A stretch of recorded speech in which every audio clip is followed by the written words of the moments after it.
There we go. Okay, perfect. Well, thank you so much, Kate, for agreeing to talk to us. Yeah.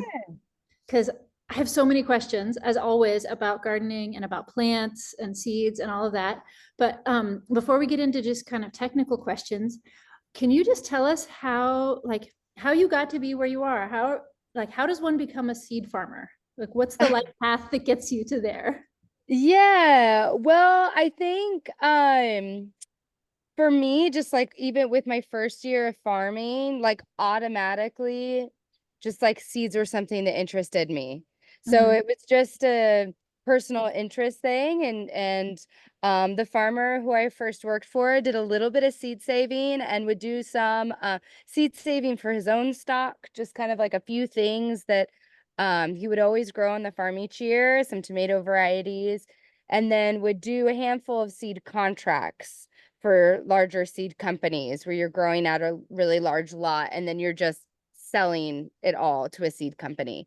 Um, yeah, so after finishing up that season, I was just really interested in that, and I did a year internship on a small seed farm in Canada and have just always integrated seeds into my farm. And now with kids, it was kind of an easier thing to kind of let go of CSAs, let go of farmers markets, and to lean more into seed production because it's still a lot of work, but it's a different beast than like farmer market production. So, Mhm. uh, And so I want to back up even more because you said like when I first started farming, even that is a stretch for a lot of us. I know for me, I live in a city, a lot of the Orta customers who are going to be watching this do too. It's like, how did you become a farmer? Like, how do you have a farm? well, um, yeah, I just think it's like stupid optimistic youth, which now in my like nearly 40s is like, oh, reflecting on that. But I just let's see, I graduated college. I don't have a degree in agriculture whatsoever. I have a degree in German and in international studies. And my college roommate was working at a CSA farm, and I had no idea what a CSA was. And she couldn't make it one week. And she said, "Hey, Kate, can you go work on the farm with me and pick up my share or for me?" So I rode my bike out to the farm and I just like really fell in love with it. And with my international studies degree, I was really focused on economics and I was really curious in like international aid relief, how food moves around globally. So I was really interested in food and in people and in economies. And then when I came across the CSA, I was like, wow, this just makes so much sense. Like it's these really small circles. It's that just like this is the distance that my food travels. This is the distance my money travels. These are these small economic communities, um, which was kind of the launching point of civilization, just like this is how community and civilization started was these really small circles. And we've gotten on this really huge scale. So it just really resonated with me, and I kind of graduated from college and started farming just right off the bat. And I remember my mom visiting me when I did my first year long internship, and I was kind of like, "Mom, I really love this," and I kind of am like worried about this because it just doesn't seem very practical. And my parents have just been always really supportive. She's like, you should just do it as long as it makes you happy, just see where it takes you. And so I've kind of ever since 2010, I've been farming ever since, mentoring with different farms around the world. In Canada, I went to India and farmed, and I moved back home, which is where I am now. And I had no intention of like buying land or farming here, but I was curious. I'm in far northern California, where like the organic CSA movement in like 2012 when I moved home was like just starting to build momentum and the farmers markets were just starting to pick up speed. So there wasn't a lot of competition and people were kind of curious. So it was just the perfect timing to kind of build something like that. And it just kind of fell into place. Mhm. Yeah, really lucky. And how big is the farm you're on now? Our property is 40 acres, but at the moment, I have maybe an acre in production. And when I was CSA farming and farmers market farming, I had like 2.5 acres in production. So it's not even really that big. Mm-mm, No, as no. far as yeah. And is the rest Mhm. of the 40 acres farmable and you're not doing it, or is it? A little bit, yeah. We've got a lower field, and we just don't have an ag well. Like the property didn't come with an ag well, and with all of the kind of potentially water insecurity over the seasons, it just wasn't anything we've wanted to invest in. So we're just keeping it really low scale, trying to not ask a lot of our well, trying to be really respectful of how we use our water and where. And I mean, you can do a lot of production on an acre. So Mhm. it's been perfect. Yeah. And can you tell me the difference between like, because you said that going from CSA farming to seed farming, it's a whole other beast. What's the difference in kind of the rhythm of your season, and how have you changed the way you think about farming? Yeah, yeah. So if you um a farmer's market farmer, where a lot of people do seeds and farmer's market, but what farmer's market kind of the weekly tasks look like is a lot of harvesting. It's very harvest heavy. You're harvesting when things are at their peak, you're packing, washing, storing, you're traveling to farmers markets, spending the day at farmers markets. There's a lot of uh very harvest heavy, very load bearing. You're doing a lot with your back and shoulders. And you're just in the field all the time. With seed farming, instead of harvesting all that lettuce or instead of harvesting all that zucchini and cucumbers, you're letting it stay in the field. So with seed farming, there is still a lot of weeding. There's a lot of prepping. There's a lot of pest management because it's in the field longer. So you're having to maybe keep a row crop on if squirrels are getting into things, or you're having to really watch bugs and fungal disease and stuff like that because it's just in the field for so much longer. But instead of harvesting heads of lettuce, when the lettuce bolts and flowers and the seeds cure, I'm just walking by with a bucket, and cutting the top off and shaking it off into a bucket. And then it's kind of time intensive, labor intensive because you're bringing the seed in from the field, you're cleaning the seed, which can take quite a bit of time as well, just like breaking it down into smaller and smaller lots. In the end, you give it like a good winnow or cleaning it with screens. You, for what I'm doing, I really want the seed to be as clean as possible because I sell it by the weight, and I don't want people have to buy chaff and all the little debris in the packet. I want people to be able to see the seed really clean. Mhm. Um, Also for uh disease and bacterial and fungal stuff. So you just want the seed as clean as possible.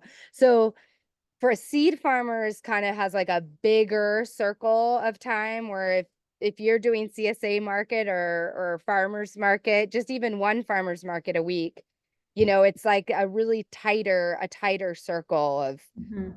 of kind of harvesting and interacting with your field a little bit different. Mhm. And so when you think about the harvesting of the seed, so I'm a way, way, way baby seed farmer myself, but just like from personal use and sometimes for friends. I noticed that seed comes ripe at like different times on the same plants or within the same group. So Yeah. how do you deal with that? Do you just go out with your bucket and kind of pick what seems ripe today, or do you just do it all at once and then whatever wasn't ready, just you compost it, or how do you do that? Yeah, my kind of what I'm looking for is at least 75% to 80% ready.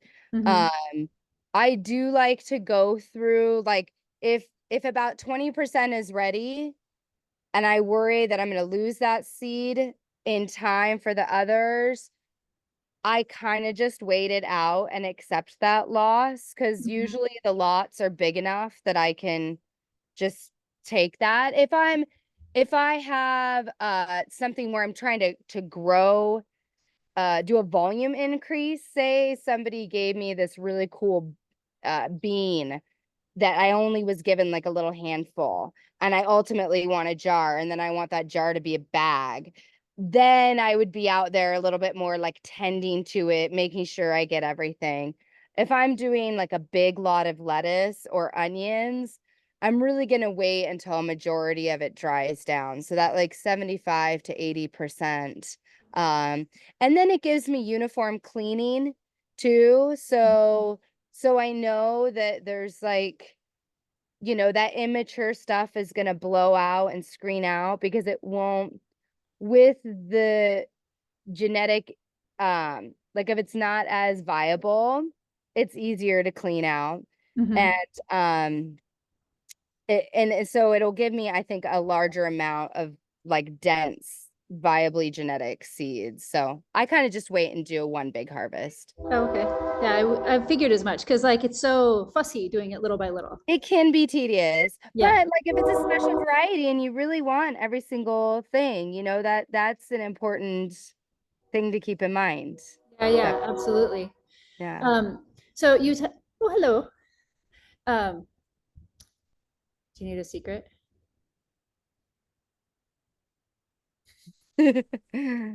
Um, so you talked about we're an economics major. Um, so and economically, how does it work out for you? Is it better to, because I know, do you do big lots for seed companies? Do you mostly just do small packets? Like, and how does that compare to the CSA where like, you're going every week, you're like selling every week, you're just kind of on top of it. Whereas seeds, this must be a very different like coming and going of how that works. Yeah, absolutely. I mean, we talked about like kind of the small circle of market gardening where Yeah. you're like kind of like on a smaller hamster wheel. Yeah. Yeah. And with that is like an exchange of money too. So as you go to farmers market, then your income comes in and you have a pretty tight turnaround on income. With seed farming, gosh, think about like an onion crop or a carrot crop.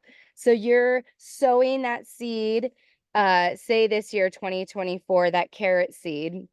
You're growing the carrot, they're biennial, so they're going to flower in the second year. So you're growing that carrot, you're protecting it from gophers and all these things in the first year, and then you're pulling it out of the ground, looking at, some of the phenotypic traits, like maybe there's an orange carrot and a purple line that you want, or maybe you want just a really straight carrot. You're looking at all those things. I usually store my carrots away from the field in the winter because it mitigates some of the pest damage. In the second year, 2025, you're planting out those carrots and then you're saving seed from them. So you're doing 2 years worth of work for a seed lot that ultimately, you sell. Like I do both. I do contracts for seed companies and then I do my own packet company. So it's, the economic turnaround is a pretty big and patient game on that. And you know, it- the big question is it economically viable? Gosh, who knows? It's a passion thing. Like, you definitely can't compare it to like IT income and Yeah. stuff like that. Mhm. Um, but yeah, and then for me, I'm kind of figuring, I miss farmers market in the sense that I find it more authentic to market that way. I Mhm. love the one-on-one connection. I love talking to people. I love asking them about their garden, selling my favorite varieties, asking about recipes. Like when I stepped away from markets, I really missed that connection and I was not as good as making that step from farmers market to Instagram, Facebook, website, trying to like a packet seed company that was living in those worlds, even though you could capture such a large community that way. Um, I have just not, I would get kind of beat myself up about it a little bit, like, you should be better at this. And then just in the last few years, I've realized, you know what? If it was something I wanted to do, I would be doing it, and I'm not. So I'm just trying to be gentle with myself. And with that realization, realizing, seeds aren't as perishable as a head of lettuce, but they do have a date, and so I'm trying to do what I love and move a little bit more larger lots. So this last year, I did a lot more reaching out to seed company friends who have seed companies saying, I'm sitting on all this zucchini seed. Are you guys interested? And so doing both contracted stuff where I know this contract is for the seed company, but also just speculative growing. Like I really love this variety and I really want to save it. And I want to keep a little bit of it for my seed company, but really practically, I should move about 75% of it. And then because I'm kind of moving so little with my seed company. So, yeah. And so can you talk a little bit about, because I know enough about the seed industry to know about this kind of growing for lots and all of this, because I think, could you just talk a little bit about how it works, especially from the perspective of somebody growing for companies? Because I think a lot of us see, the logo on like the seed pack at just like the nursery, and we're like, oh, they grow the seeds. Yeah. They Yeah. mostly don't, right? They mostly don't. Yeah, they Yeah. really don't. It's a really it's kind of like insider knowledge. It really is not like a secretive thing, but there are plenty of seed companies who have never grown seed ever. And I would say that's probably some larger seed companies. But even when I was working in Canada, there was this really small seed company where somebody was just being really entrepreneurial. He was like, "Oh, this is cool. You can buy this huge lot of seed on Amazon. I could design my own seed packet and throw in some seeds and sell these seeds and make them look like really heirloom and rootsy, and they are heirloom seeds." And he was just like, "Wow, this is great. You can turn, a 20-pound bag into $200 worth of seed packets. So, um we're lucky in the Pacific Northwest. I feel like there's a lot of seed companies who are doing the work, who have the knowledge, um, and are really vetting what they're growing. But yeah, I would say if you're really serious about making decisions that feel really ethical or what resonates with you, to look into the seed companies. Are they might not be growing it, but they might be supporting small growers like myself. A lot of seed companies buy from a lot of different growers and grow for themselves. My seed company, it is just my seed. I never really wanted to get into the buying somebody else's seeds and because it was just what kind of felt authentic to me. It was just like these seeds. We live in such an interesting growing environment here in Siskiyou County, and I can talk about that a little bit more too, that I really wanted to lean on that these are like varieties that have been grown in this area, have been vetted for this area. And I just really wanted people in unique growing regions to have success and for me to know it intimately Mhm. that these are varieties that do well. Yeah, yeah. Can you talk a little bit more about that, about where you are? And actually, wait, one more question about seed industry, and then I want to talk about your spot Mhm. and about heat in Mommy, particular. I'm almost out of Oh, snacks. almost out of snacks. Oh my Almost out of- gosh.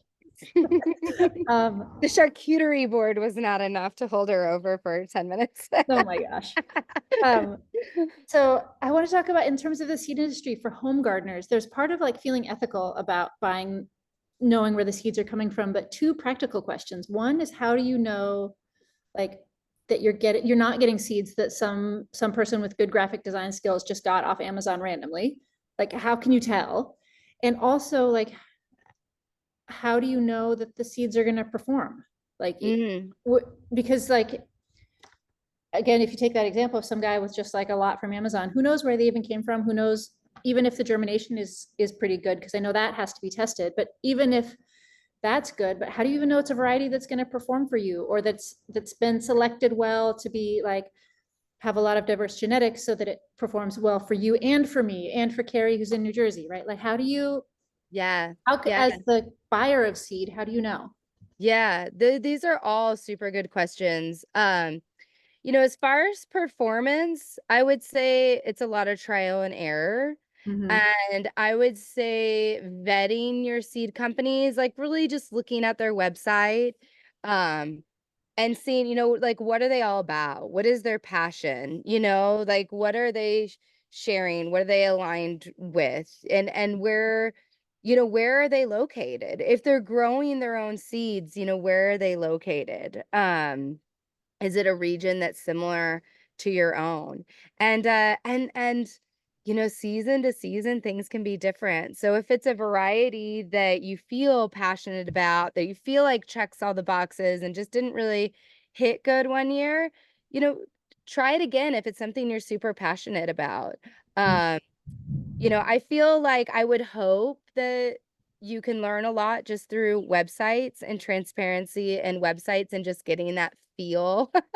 But maybe some of those things are harder and harder these days with, you know, depending on how good somebody's marketing is, and I've come across that too. If there's like a variety that I'm really looking for and I put a Google search in on it, and I'll come up with these seed companies that I've never heard before.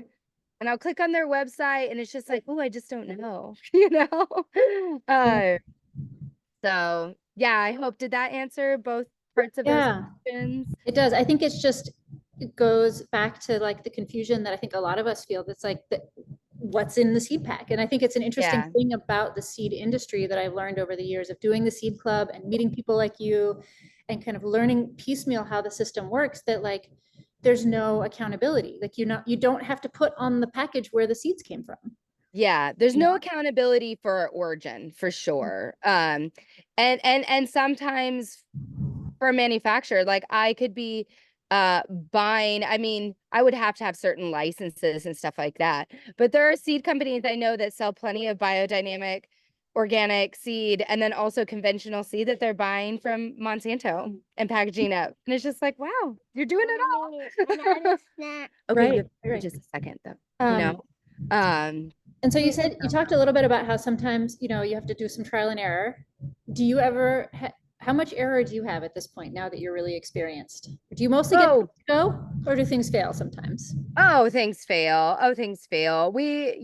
So going back to like my climate and where I'm at. So I'm nearly at 3,000 feet. Okay, I'm gonna set a timer, and when the timer goes off, I'll get you more snacks. Okay, thank you. 10 minutes. 10 minutes.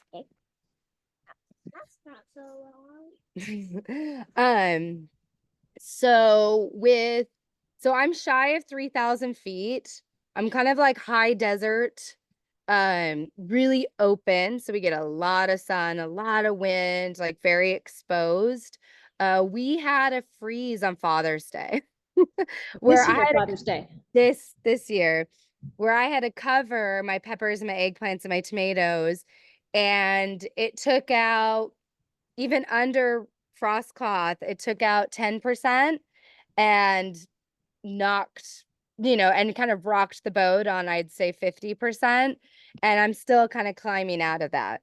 The eggplant is really like not happy. So, and there is a variety where I was like really excited to grow this eggplant variety up for seed. I had trialed it the year before. It's beautiful.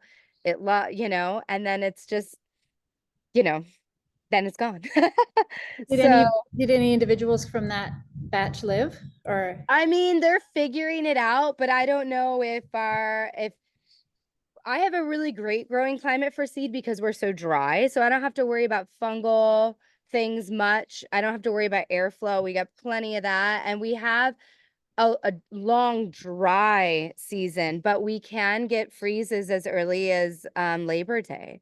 Mhm. So my eggplants only have like 5 or 6 weeks to figure it out. And Yeah. I don't think they'll figure it out to get to seed production point, because that Mhm. seed production point on fruit is going to be weeks past eating. So it might just be a eating crop this year if they get there. Yeah. But yeah, I mean, I would love to say like, oh, I farmed for a dozen years and I've got it all figured out. And I mean, every year we're trying to really transition more to no-till right now because the weeds are just hard. I see Mhm. a lady weeding and I'm like, you go, girl. Um, so that's kind of one of our biggest strategies and challenges right now is still just like learning and trying to figure out what best practices are. Yeah. Well, that, Mhm. honestly, that makes me feel a lot better. I think it makes all of us feel better to know that Yeah. even the pros are still, Oh my gosh. So think of somebody told me this early in my farming journey of like, so if you grow, this prize heirloom tomato for like 6 years, you've only done it 6 times. So Mhm. how many times usually, like if you practice guitar for 6 days, like you only and then sometimes, I try my best with record keeping, but January, February comes around and you're just like, what were my thoughts on this upcoming season? What were my lessons learned? I mean, it's so it's so hard to like bring it all together on that, like, okay, 12 months ago, last February, what did I do wrong? What could I do better this year? Like, Mhm. how can I not make that mistake again? Yeah, a lot give yourself a lot of forgiveness. I mean, you're only doing it 6 times if you've done it for 6 years. Yeah, that's honestly, that's really, really good advice. I'm gonna hold that one. That's gonna show up in the newsletter like tomorrow, maybe. I love that. Thank you. Um, so talk about your climate. So you had a free, I didn't realize you had a freeze on Father's Day because now you guys are like in the bullseye of this heat wave we've been having, or just to the very north of the bullseye. Cause like Reading, how far are you from Reading? We're an hour north of Reading. Cause it's been like 118 there. Reading's insane. Yeah. Reading's insane. I don't know. Geographically, something goes on in that valley where all like the Central Valley heat just gets like pushed up into Yeah. far northern California. But there's a mountain pass, a river canyon, like the Sacramento River Canyon separates the valley of Reading from where we are. So there is this geographic divide, but we get pretty hot too because we're high elevation. Mhm. We had 10 days where yesterday was the first day under 100 that we've had in 10 days, Oh, wow. where our high was 108 and then we had 2 days at 107 and everything else was hitting 103, 104 for 10 days. And it was just a lot. And it's That's a lot. very arid. I mean, the it's just like a blow dryer, and then we get this little like summer wind coming through and but so the interesting thing about the heat with seed production is that pollen desiccates at 90 degrees, between Mhm. 90 degrees and 100 degrees. It's starting to actually get rained down a little bit. I'm going to move. Oh my gosh, that must feel so nice. So we're getting this summer storm, which is really wonderful, but also a little intense because it comes with lightning. And Yeah, no, so I know. I've been seeing the that's warnings. usually when the fire season starts, is when the summer storm comes. So we already have a really big fire in our area right now. Mhm. So just, adding to all the fun summer stuff. But Exactly. so pollen desiccates at 90 degrees. So because we're high elevation, we have really big temperature swings. So our lows were still 58 degrees, even though our highs were 105. And that is saving my seed crops because in the morning, that lettuce seed, I mean, I'm hoping it's saving my seed crops. So there's still a window of time where things are being able to be pollinated before those highs come in. But you think about, climate change and how plants are going to have to adapt. We're going to have to find regions where we can grow seeds as well. Because if just globally, if the temperatures are getting higher, then it's going to be much harder to do seed production. So just something that was kind of heavy in my mind, as you work so hard for like those biennial crops. Like I have a few a leek crop and an onion crop in the field, and I'm going, gosh, I've worked 2 years for these crops, and I hope their pollen is making it through this heat wave, Mhm. and I don't just end up with these empty pods in a few weeks, you Right. know. Yeah. Oh, wow. Yeah. And it's funny, I hadn't thought of that as because for so many of us home gardeners, a plant going to seed is like, that's the thing that happens when you neglect it, right? Yeah, yeah, You know, yeah. that's the thing that just happens by itself that you're like, oh, darn it. Oh, well, I left the kale alone and now I have a bunch of seeds. But in fact, the way you're saying it, it may in fact be sometimes harder. If the temperatures are wrong, to like actually get the pollination to happen. Yeah, and brassicas, kales and broccoli and mustards and those families are very sensitive to temperatures. So often, like, if I don't get those plants in time in the spring, and then if they're flowering in the wrong time in May, I won't get any seed. Because it's So too hot or too cold? because it's too hot. Oh, Because it's too wow. hot. Yeah. You have to get your seed in, you have to get them flowered and setting seed early. Mm-hmm. Mm-hmm. Oh, wow. I Yeah. didn't realize that. Because Yeah. for me, maybe it's just my climate here, it's a little cooler. Those What was ones, that? I was gonna say where my client, How hi, many more? How many more minutes? You've got 5 more minutes on the timer. yeah. Can I drink some of your water? Yeah. No, for me, they just flower and set seed by themselves all the time. But I think that's because Yeah. maybe we're a little cooler because they just do it by themselves in June every year. That's awesome. Yeah, yes and no. I mean, Yes and no. yes and no. So when you talk about selection, because like you've got this leek crop in the ground that you're selecting seed from, how much do you select? Like how much is your hand and your decision making in the crops and the lots that you're growing? Yeah. It depends. And to be honest, I would love to be at a larger scale and maybe have I have a full-time off-farm job. So, which is teaching. So which is great because in the summer months I can be like mom and farmer. You're getting input from Carrie back there, by the way, because she's also a teacher. Yeah, awesome. So I would love to, and I so highly respect those seed companies that are really vigorously like not only saving a seed line, but making sure it's staying like super true.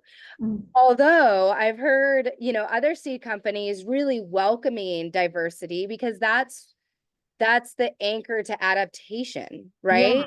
Mhm. So it's we've gotten so used to perfection at the grocery stores and even at the farmers markets that we want things to be uniform and the same, and so seed companies want to sell that uniformity. Mhm. But it's also really cool to have a conversation about, what this green squash might be 10% yellow, and that is and it's the same variety, and and we welcome that diversity and that genetic wealth within this variety because maybe that yellow line is a little more drought resistant, maybe that yellow line is a little more bug resistant, maybe that yellow line is really not just a phenotypic trait, something you can see, but maybe it's really providing something to the genetic wealth of that variety overall. Mhm. So I don't get crazy aggressive with I mean, if something is struggling, if something is just not great, I definitely rogue it out, which is the term of removing it. If I'm doing a lettuce crop where like gardeners really don't want it to bolt. See, I want it to bolt because I want to save seed, but a Right. gardener doesn't want it to bolt. So Yeah. I really try and be cognizant of like the first 10% of the lettuces that bolt, I actually rip out of the ground because Mm. I want to save seed on those varieties that can hold the longest. Mhm. Okay, can you guys just give me just a little bit? Yeah. Is the pantry open? Can you get him some pretzels? Okay. Just give me a second. I'll get you some. Kid 2 woke up from a nap. Oh, okay. Gotcha. So we will, let's tie it up. I have like 2 more questions. Can we do like 5 more Absolutely. minutes? You think we Mhm, can hold on that long? mhm. Yeah. Okay, great. Okay, so you're talking about like not saving seed from the first ones that bolt. And then I had another question about that. I'm wondering with your eggplants, like if any of them do survive both that frost and then that crazy heat wave, do you think that those would then be the ones that like would be amazing for the future if they ever set seed? Yeah, yeah. I mean, to have that resilience, absolutely. I had a tomatillo crop 2 years ago where the same thing happened. It's like a late freeze for us, which is the beginning of June, like a June freeze, like leveled them. And then a few days I could see just like, I mean, nubs. And I could see this little green growth. And I thought, well, we'll just keep them out there and see. And I got a seed crop off of those. And so to be able to you know, say that this variety can kind of have that resilience is Yeah. pretty huge, you know? Yeah.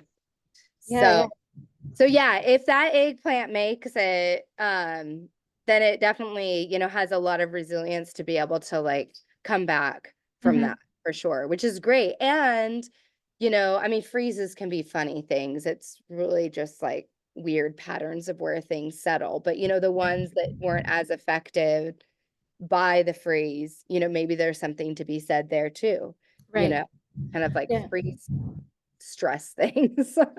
Yeah, totally. And that reminds me of like Steve and Conti with their tomato breeding, Mm, and how they were breeding their tomatoes to thrive both in Gilroy in the crazy heat and in Pescadero in like 50-degree foggy wind, right? Like that's the two amazing. things that tomatoes hate of like wild Yeah, temperature swings plus wet, you know, cold, that's wet, foggy awesome. wind.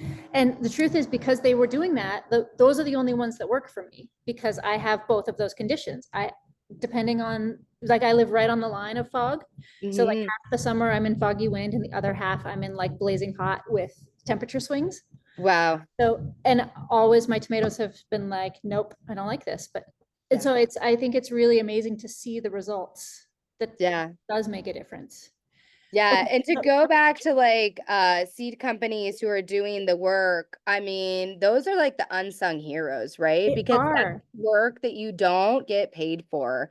no. And like that's a service to future generations and the current ones. So, you know, Mhm. finding seed companies and people who are just doing this amazing work, like you've got to just support them and admire them to know that, you know, they're not just growing it out and saving it. They're really looking and listening and supporting future generations to have I time. know, absolutely. And that, okay, so, and first of all, it brings me like to my last kind of semi point to my question. One is that like Steve and Conti can do that because they're both like in their 70s and 80s and retired, right? Like they're not supporting families, they're not raising kids anymore.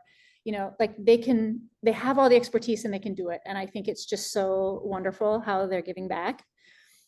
You and I are not in that phase of life. You know, full-time jobs and children. Uh, Yeah. what can gardeners do to support you, to support people who are doing what you're doing, and also you specifically?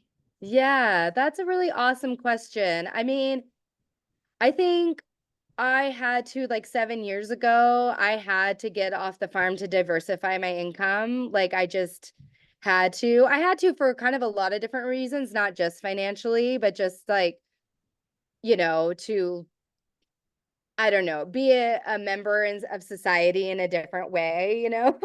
Mhm. Like, I was so solo farming, and so it became this, like, task where I just felt like I was doing a really big community service, like, all by myself, and it was hard to then have, like, all your hard work represented in a bunch of beets that, you know, and your table at farmer's market, and then to kinda play that economic game of like what the value of all that work is.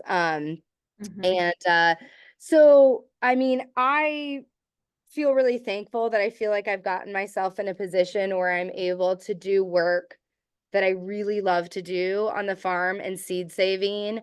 And I don't have to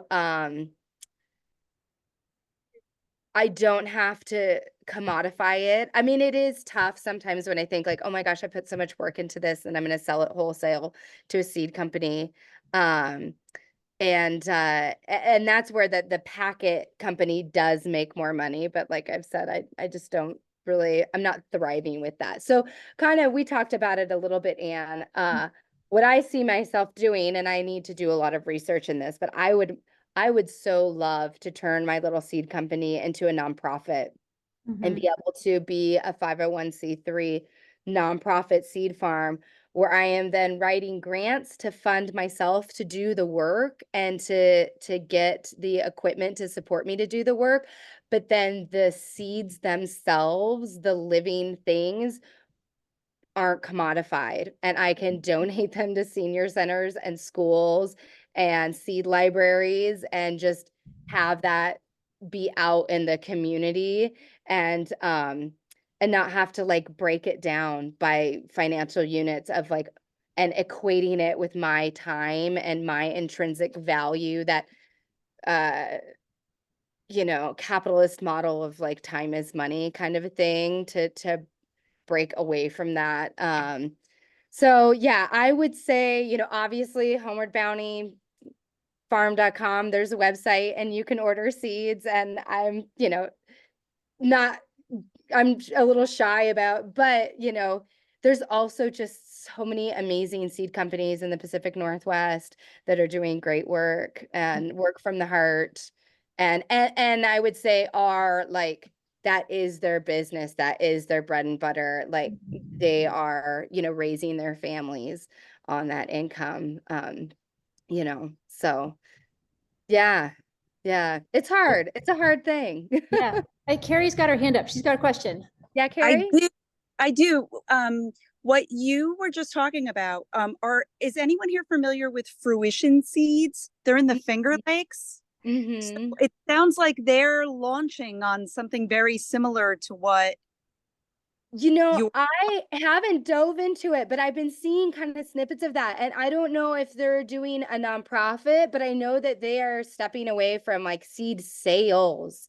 And maybe Right. it's more just education. I don't know. I don't know, you know, how they found that balance of like, we don't need to sell this anymore, you know, because money is a thing, right? You do have Yeah. to, you know?